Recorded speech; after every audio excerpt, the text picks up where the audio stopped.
Power outages, a big concern for many residents when severe weather strikes, especially if you have a medical condition. Certainly, most utility companies keep a list of critical care and chronic condition consumers. These are people who need power to life-saving medical devices. And here to explain more on this is health reporter Haley Hernandez. Hi, Haley.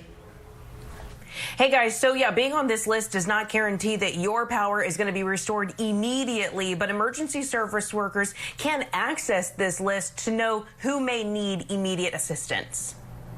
If you have a medical condition that requires electric hospital beds, wheelchairs, oxygen, and refrigerators for special medication, you need power. If yours goes out, you'll want to be on a list for immediate assistance. According to the Texas Office of Public Utility Council, that lands you one of two statuses: critical care for consumers who are on life support equipment, and chronic condition for consumers whose illness could become worse without air conditioning or need electricity for medical equipment. So here's how you get the status. You call your energy company and ask them to send you the paperwork that both you and your doctor will fill out. So it's probably too late to get it for this storm, but it is good for a year or two. So go ahead and get on it. Don't wait until the next storm. What you can do right now is contact your energy retailer. That's the person you send the bill to. Ask them if you're up to date on your renewal. Because many outage situations involve a large number of homes, it may take a while for utility or emergency service workers to get to your area.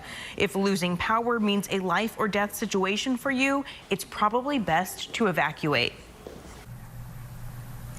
Now, in addition to that, the state says people with medical conditions are exempt from those time periods when we have to conserve power, because you would need the power for your medical devices. That doesn't mean, though, that you can't still help and not use your washers and dryers and stoves and things like that at that point. It also doesn't mean that you are in any way exempt from your bill.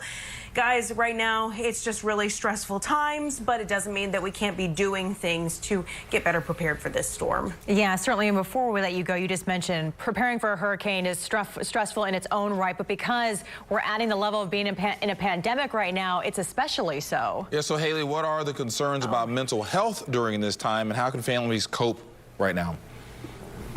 We all need to be really aware of our mental health right now. It is still 2020 after all, so let's just throw a hurricane in there, right?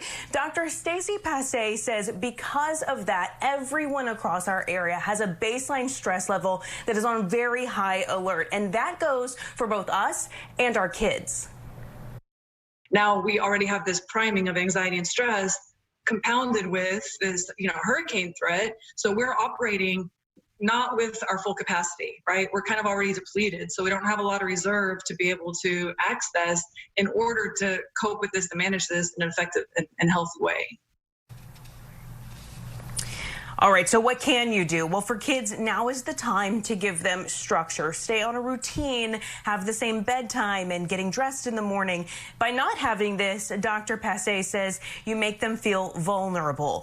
Give them a way to feel in control of something. For example, have them pack a bag of things to do tonight in case the lights go out, like games and flashlights, coloring supplies. And Dr. Passe says it's important to just be real with your kids. Sometimes we try to put up that brave front, but being honest can also help them to feel safe. And you can tell them things like, we know this is scary, we know it's hard, but we have done hard things before, and we know that we can do it again because of that. I know a lot of Houstonians right now who probably need to hear that very same thing. We have been through hard times before, and we will get through this. For more tips for parents and adults, go to click2houston.com. Christine? Yeah, certainly Houston strong, owning up to its name. As always, Haley, we appreciate it. Thank you.